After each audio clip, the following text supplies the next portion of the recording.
Olá, meu povo, que a graça e a paz do nosso Senhor e Salvador Jesus Cristo esteja sobre você e sobre toda a tua família.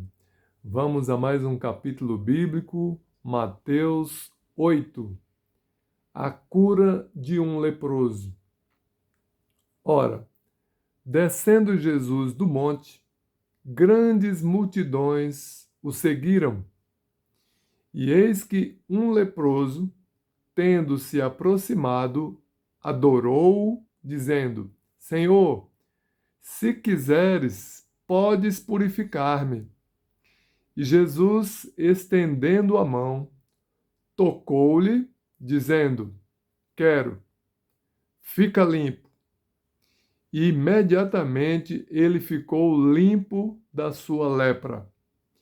Disse-lhe então Jesus: Olha, não o digas a ninguém, mas vai, mostra-te ao sacerdote e faça a oferta que Moisés ordenou para servir de testemunho ao povo.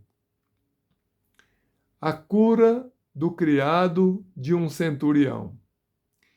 Tendo Jesus entrado em Cafarnaum, apresentou-se-lhe um centurião romano, implorando: Senhor, o meu criado está em casa, de cama, paralítico, sofrendo horrivelmente.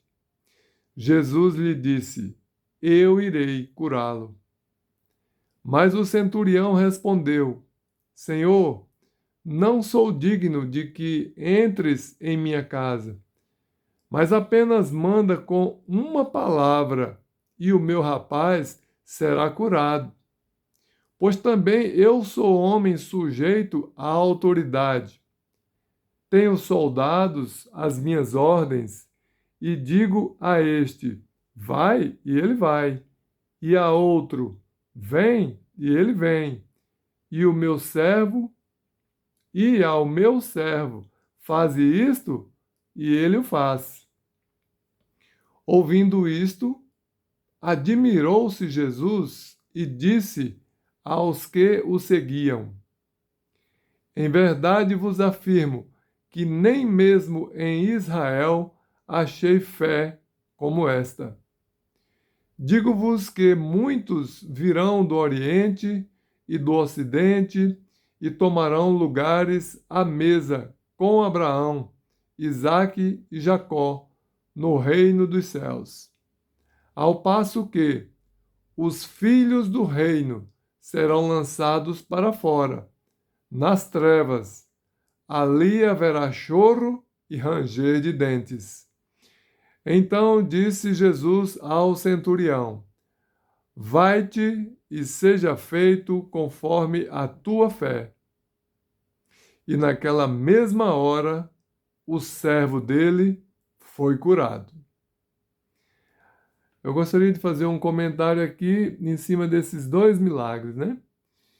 O primeiro milagre, o leproso se aproximou de Jesus e disse: Senhor, se tu quiseres, eu posso ficar limpo. E o centurião aproximou-se de Jesus e pediu pelo seu servo. Veja que são duas atitudes em comum. Pessoas necessitadas de um favor de Deus, de um milagre de Deus, elas se aproximaram de Jesus, não é? Então, fica para nós a lição. Toda vida que nós precisarmos de um milagre do Senhor, precisarmos de uma bênção, devemos nos aproximar de Jesus. Não basta simplesmente falar de longe, né? Temos que procurar nos aproximar de Jesus para adorá-lo.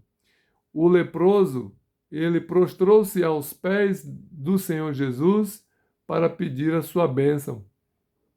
Então, essa atitude de se prostrar diante de Jesus, diz a Bíblia que ele o adorou. uma das formas de você adorar alguém é se prostrar diante dela, né?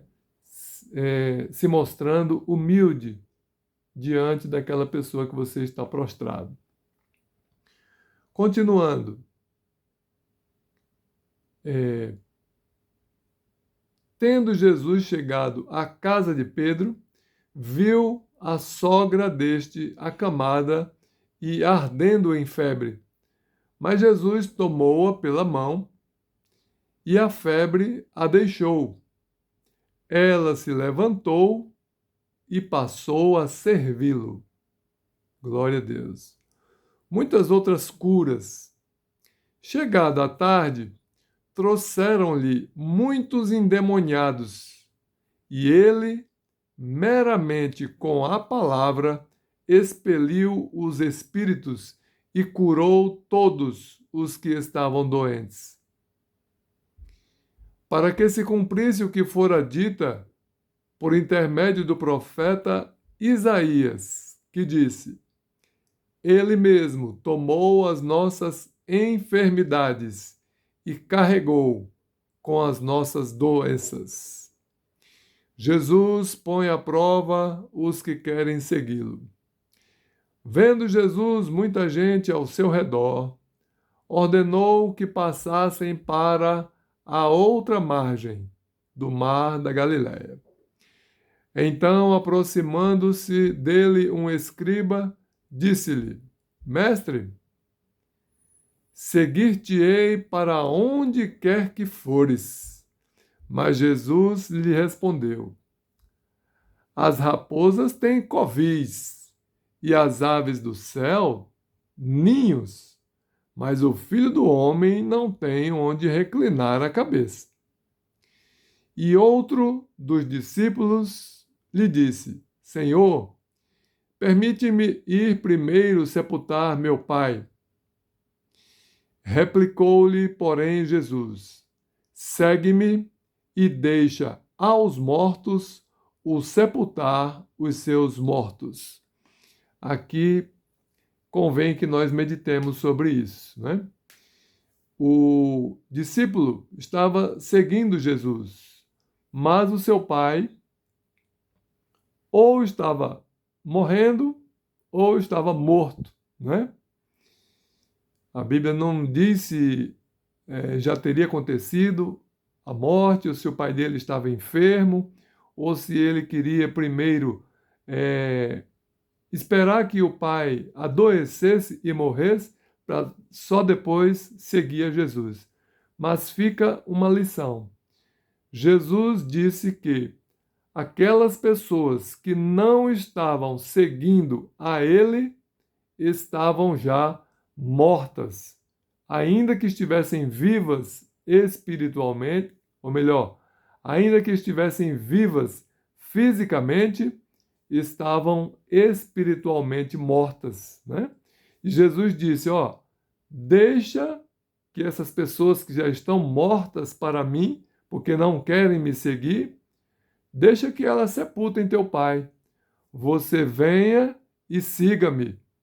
Não saia de perto de mim, né? Seu pai está lá com os seus parentes que não querem saber de mim, deixa. Ou seja, Jesus está dizendo aqui que segui-lo é mais importante do que estar com o nosso pai, ou a nossa mãe, ou os nossos parentes, né?